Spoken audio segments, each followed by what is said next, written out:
मेरे इस चैनल पर आने वाले सभी दर्शकों को, श्रोताओं को मेरा सादर सप्रेम नमस्कार।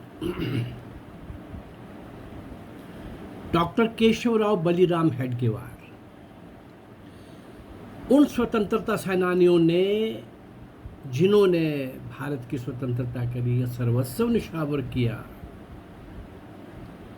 उनके साथ जुड़े रहे, क्रांतिकारी गतिविधियों में व्यस्त रहे। बाद में उनको लगा कि कुछ क्रांतिकारी गतिविधियों से हम शायद उस प्रकार से इनका मुकाबला भी नहीं कर सकेंगे, और कर भी लिया तो 150 साल के बाद, 20-50 साल के बाद, 30 साल के बाद फिर कोई और आ जाएगा। आ ही तो रहे हैं मुगल, पठान, तुर्क, अफगान, फ्रेंच, डच, इंग्लिश, उसके पहले हून, शक, यवन। ये देश मुकाबला करता रहा, लड़ता रहा, लेकिन एकजुट होकर विदेशी और विधर्मी के साथ खड़ा नहीं हो पाता। ये समाज कहाँ गड़बड़ हो गई। तो इस समाज को, जो यहाँ का ओरिजिनल समाज है, मौलिक रूप में यहाँ का पुत्र रूप समाज है, अर्थात हिंदू समाज, उसको जागृत करना, संगठित करना, अनुशासित करना और अपने देश की सीमाओं की रक्षा के लिए तैयार करना। देश के अंदर जो विकृतियां हैं उनसे इनको मुक्त करना। ये समाज जो विश्व गुरु रहा है, क्या हो गया मेरे समाज को। ये भारत जो सोने की चिड़िया रहा है, सारी दुनिया लूट लूट के ले जाती रही, तो भी ये भारत खड़ा है। 55 मुस्लिम राष्ट्र बना देने वाले इस्लाम वाले लोग जो तलवार की नोक पर निकले, यहाँ भी उन्होंने मार धाड़ की, बहुत नुकसान किया, अत्याचार ढाए। अरे गुरु गोविंद सिंह के बच्चों की कुर्बानी को, बलिदान को कौन भूल सकता है। ऐसे अनेक, बंदा वीर विरागी के साथ ऐसे अनेक। लेकिन बार बार सबका आना और सबका जाना, और फिर एक नए का आना, फिर पहला भी है, नया भी है। अपनी अपनी लड़ाई सब लड़ रहे हैं, और यहाँ के राजा रजवाड़ा भी अपने लिए लड़ रहे हैं, और अपने पड़ोस के राजा रजवाड़े को मरवाने के लिए, परास्त करने के लिए विदेशियों के साथ, विधर्मियों के साथ, फिरंगियों के साथ हम समझौता कर रहे हैं। कहीं ना कहीं ये बालक बड़ा होते होते इन विचारों का मंथन भी साथ साथ कर रहा था। आइए, डॉक्टर केशवराव बलिराम हेडगेवार का 8 साल की आयु में मिठाई क्यों नहीं खाई बता दिया मैंने। 12 साल की आयु में एडवर्ड जो सप्तम थे किंग, उनका देश के अंदर जो स्वागत समारोह हो रहा था, उसके अंदर उन्होंने भाग नहीं लिया। और भाग ना लेने का मतलब मैंने सारा बताया था आपको। और 1905 के बंग भंग आंदोलन के अंदर भी सक्रिय योगदान देने वाले, और नील सिटी हाई स्कूल में जब ये मैट्रिक में थे, नील सिटी हाई स्कूल में जब ये मैट्रिक में थे, एक रेजोल्यूशन एक्ट पास हुआ, कानून बना, रिस्ले सर्कुलर। उस रिस्ले सर्कुलर में क्या था, कोई भी विद्यार्थी स्वतंत्रता संग्राम में भाग नहीं ले सकता।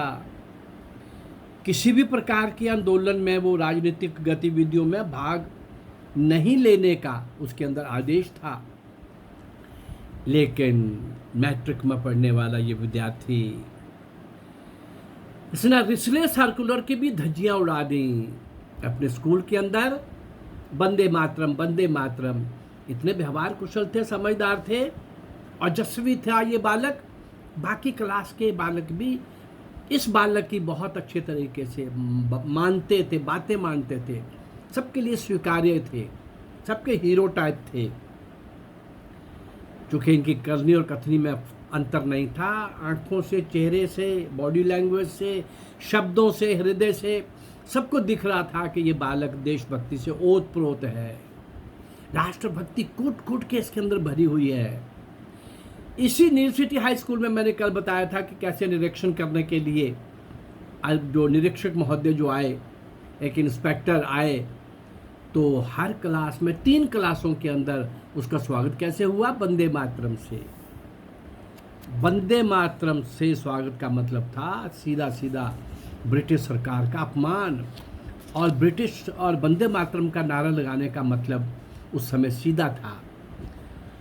उनको स्कूल से निकाल दिया गया, चूँकि किसी भी बच्चे ने इनका नाम नहीं बताया। इसने सबकी ओर से रिप्रेजेंट किया। इस बालक ने कहा कि कोई नहीं बताने वाला, जो बच्चों ने किया सही किया है, वंदे मातरम बोला है, हमने किया सही किया है, कोई नहीं बताएगा, आपने जो करना कर लो। तो इसी केशव को उस स्कूल से निकाल दिया गया। और बाद में बापूजी आने और डॉक्टर मुंजे के द्वारा एक राष्ट्रीय पाठशाला में इनको इनको एडमिशन तो मिला, लेकिन वो इंस्टीट्यूशन भी सरकार का कोभाजन बन गया। अब मैट्रिक के बाद विदर्भ में डॉक्टर केशव राव ने उग्र क्रांतिकारी गतिविधियों में भाग लेना आरंभ कर दिया। इस समय जहां क्या क्या कर रहे थे ये? बम बनाना, सरकार के विरुद्ध गुप्त सभाएं करना, क्रांतिकारियों को संगठित करना, ये सब तरह के प्रयास जोरों से चल रहे थे। केशव जी उसके अंदर लीडिंग रोल प्ले कर रहे थे। नागपुर के इन क्रांतिकारियों को एकत्रित कर बंगाल के अनुशीलन समिति के साथ संबंध बनने के लिए केशव को यह काम सौंपा गया। अनुशीलन समिति का मैंने बहुत सारे एपिसोड, उसमें भाग लेने वाले क्रांतिकारी और वह बंगाल में किसने बनाई, कैसे बनी और कितना बड़ा योगदान था देश की स्वतंत्रता में, वो बंगाल में उसकी का नाम था। तो नागपुर के जो एकत्रित किए थे इन्होंने क्रांतिकारी, उन सब को उनका संबंध अनुशीलन समिति कलकत्ता से कर दिया गया। अब उनके साथ संपर्क आ जाने के कारण सशस्त्र क्रांति से अंग्रेजों को फेंक देने का संकल्प और मजबूत होता चला गया। लालसा और बढ़ गई कि हाँ, अब तो सशस्त्र क्रांतिकारी गतिविधियों से इनको भगाया जा सकता है। 1910 में कलकत्ता के मेडिकल कॉलेज में इनको प्रवेश भी मिल गया। कलकत्ता की अनुशीलन समिति के साथ संबंध और गहरा हो गया। कलकत्ता पहुंचते ही अनुशीलन समिति से संपर्क साधा। बहुत कुछ दिनों में ही अनुशीलन समिति में गहरी पैठ बना ली। सबके साथ बड़ा घनिष्ठ गहरा संबंध हो गया। इन्हें बहुत ही गोपनीय और जोखिम भरे काम सौंपे जाने लगे। मध्य भारत के क्रांतिकारियों को शस्त्रास्त्र सप्लाई करने का काम भी इनके द्वारा होने लगा। कलकत्ता में रहते हुए बंगला भाषा का भी ज्ञान इनका अच्छी तरह से हो गया था। सभी क्रांतिकारी गतिविधियों में भाग लेते हुए अपनी शिक्षा की ओर सचेत थे, पूरी तरह से अलर्ट थे, और वहाँ काम करते हुए और अपनी व्यवहार कुशलता से, अपने विचारों से, व्यवहार से बंगाल के कुछ संपन्न परिवारों में भी इनका संबंध बनने लगा, घनिष्ठ होने लगा। बंगाल के अंदर बड़ी बड़ी जो हस्तियां थीं, बहुत सारे हस्तियों का मन इन्होंने मोह लिया, जैसे विपिन चंद्र पाल, मोतीलाल घोष, श्याम सुंदर चक्रवर्ती के साथ इनके मैत्रीपूर्ण संबंध भी हो गए। डॉक्टर की उपाधि प्राप्त करने के बाद कुछ समय बाद ही ये नागपुर वापस लौट आए। इसी समय प्रथम विश्व युद्ध भी छिड़ गया। इधर रास बिहारी बोस के नेतृत्व में, रास बिहारी बोस भी कमाल का क्रांतिकारी भाई, कई एपिसोड दे चुका हूँ और कई आप उस एपिसोड में उनका योगदान हर घटना के साथ, क्रांति के साथ, देश और विदेश में जो उसका रहा वो भी मैं दे चुका हूँ। सशस्त्र क्रांति की योजना रास बिहारी बोस ने बनाई। 21 फरवरी 1915 को देश की समस्त छावनियों में, फौज की छावनियों में भारतीय सैनिक विदेशी परचम को उखाड़ फेंकने के लिए इकट्ठे हो रहे थे, उनको ये शपथ ले रहे थे। लेकिन अपने ही एक साथी कृपाल सिंह, जिसने भेदिए का काम किया, गद्दार लोग हमेशा ही नुकसान पहुंचाते रहेंगे। आज भी उन गद्दारों को मैं आपके सामने लाता रहता हूं जो आज भी काम कर रहे हैं। कृपाल सिंह नाम के इस भेदिए द्वारा अंग्रेज सरकार को गुप्त सूचना देने के कारण ये जो सशस्त्र क्रांति की योजना थी ये किसी तरीके से असफल हो गई। भारी संख्या में सैनिकों को मौत के घाट उतारा गया। छावनियों में विद्रोह होना था। जो सैनिक तैयारी कर रहे थे, पता लगने पर उस भेदिए के द्वारा बहुत बड़ा नुकसान हुआ। जो कुछ पकड़े गए उनको कठोर यातनाएं देनी आरंभ कर दी। कुछ एक को अंडमान भेज दिया गया, काला पानी, और अंडमान सेल्युलर जेल, काला पानी की जेल, उसके बारे में मैं हर बार बता चुका हूँ कितनी भयानक थी, जिसकी कल्पना करना भी कठिन है। डॉक्टर केशव को इस सारी घटना के बाद उनके विचारों में परिवर्तन आने लगा। इन्हें लगा कि क्रांति के मार्ग से, सशस्त्र क्रांति के मार्ग से देश को स्वतंत्र कराना यद्यपि असंभव नहीं है, कठिन है, कोई बात नहीं, कठिन तो होगा ही, लेकिन एक गड़बड़ और है। इनके मन में आया कि ऐसे काम नहीं चलेगा जब तक मैं राष्ट्र को, देश को सबल ना बना दूं, मजबूत ना बनवा दूं, ताकि फिर कोई हिम्मत ना कर सके। राष्ट्रभक्ति इनकी रग रग में भरी हुई थी। राष्ट्र के अतिरिक्त इनके लिए कुछ और था ही नहीं। अपना हॉस्पिटल, क्लिनिक खोलकर प्रैक्टिस चालू करना और विवाह करना, ये इनकी डिक्शनरी में नहीं था। चाचा जी के 2 पत्रों का उत्तर देते हुए डॉक्टर हेडगेवार ने लिखा, उन्होंने, डॉक्टर हेडगेवार ने लिखा कि वे राष्ट्र के प्रति समर्पित भावना का स्पष्ट प्रमाण है। ये जो पत्र है, क्या लिखते हैं, मैंने प्रण किया है, चाचा जी को लिख रहे हैं, क्या प्रण किया है कि अनिश्चित अविवाहित रहकर आजीवन राष्ट्र का कार्य करूंगा। जबकि ये स्पष्ट है कि देश का कार्य करते समय किसी भी समय प्राण संकट भी हो सकते हैं, तो किसी लड़की का जीवन बर्बाद करने का क्या लाभ। इस प्रकार डॉक्टर केशव ने अपने जीवन में विवशताओं से कभी समझौता नहीं किया, जीवन को राष्ट्र की धरोहर ही समझा।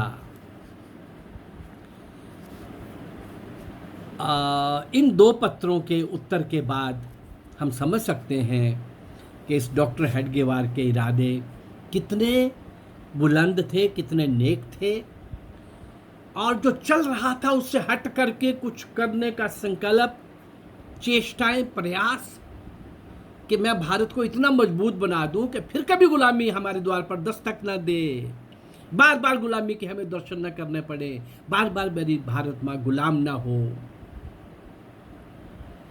इस प्रकार का वो केशव 8 साल का, 12 साल का, 13 साल की आयु में जिसके माता पिता चले जाते हैं, और नील सिटी हाई स्कूल का रिस्ले जो कानून बना था उसका विरोध करते हुए, वंदे मातरम स्कूल से निकाले जाने पर किस प्रकार से ये एक और स्कूल में दाखिल होता है, वहाँ भी नहीं।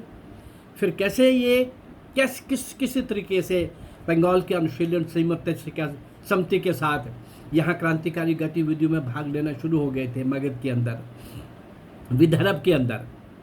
और वहाँ जब एडमिशन मिल गया कलकत्ता में डॉक्टरी की परीक्षा के लिए, डॉक्टर के कोर्स के लिए, तो अनुशीलन समिति के साथ जो नागपुर में रहते हुए, विदर्भ में रहते हुए संबंध तो बन गए थे, लेकिन वहाँ जा कर के उनके साथ और गहरा संबंध हो गया।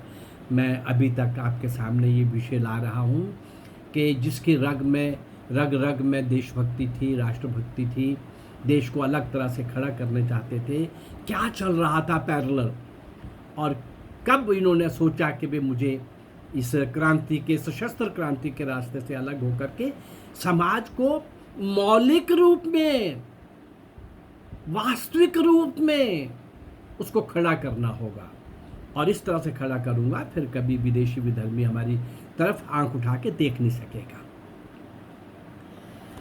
डॉक्टर केशवराव बलिराम हेडगेवार मैंने आपके सामने रखा, ये दूसरा एपिसोड था। कम से कम इसके 5 एपिसोड में आपके सामने रखने वाला हूँ। कमाल का ऑर्गेनाइजर, कमाल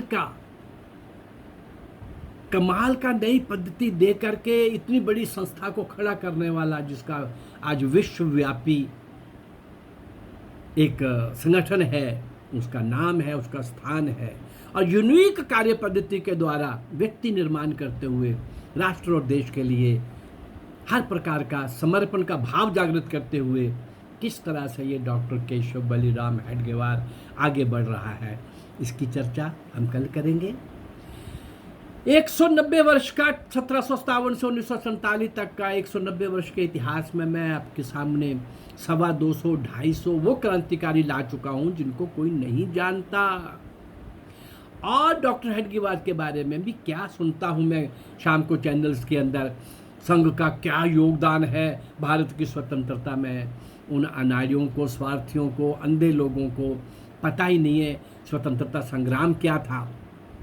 और एक भी कांग्रेसी जो फांसी नहीं लगा लीडर, और एक भी कांग्रेसी लीडर जो काला पानी की सजा जिसको नहीं मिली, और एक भी कांग्रेसी लीडर जो फांसी के तख्ते पर नहीं चढ़ा, जेल में नहीं मरा, वो हिसाब पूछेंगे किसी से कि संघ ने क्या किया है, राष्ट्रीय स्वयंसेवक संघ ने क्या किया है। ये राष्ट्रीय स्वयंसेवक संघ के निर्माता डॉक्टर केशवराव बलिराम हेडगेवार, इनका जीवन आपके सामने जब 5 एपिसोड के बाद आएगा, सामने आएगा, आ रहा है, तो आपको पता चलेगा कि ये स्वतंत्रता संग्राम में भी इनका योगदान क्या था। लेकिन आखिर में ये विचार आ गया कि एक बार हम अंग्रेज़ों को बाहर फेंक भी देंगे, बहुत बार हो गया ना, लेकिन फिर कोई और आएगा ना, कोई आ सके, उसके लिए एक सतत प्रयास, एक नई कार्य पद्धति, 0 से एक नई तपस्या का शुभारंभ, जो आज सारे विश्व के अंदर चर्चा का, चिंतन का, मनन का, मंथन का विषय बना हुआ है। उस पर कई लोग PhD कर रहे हैं। तो आइए डॉक्टर केशवराव बलिराम हेडगेवार के बारे में मैंने इस दूसरे एपिसोड के बारे में जो आपके सामने विचार रखा है, और मेरे इस पूरे प्रयास में सारे क्रांतिकारियों को संबोधन के द्वारा श्रद्धा सुमन भेंट करने का और उनको श्रद्धांजलि देने का, अगर मेरा ये प्रयास आपको अच्छा लग रहा है तो आप मेरे इस चैनल को लाइक करिए, सब्सक्राइब करिए और शेयर करिए। नमस्कार, जय भारत, धन्यवाद।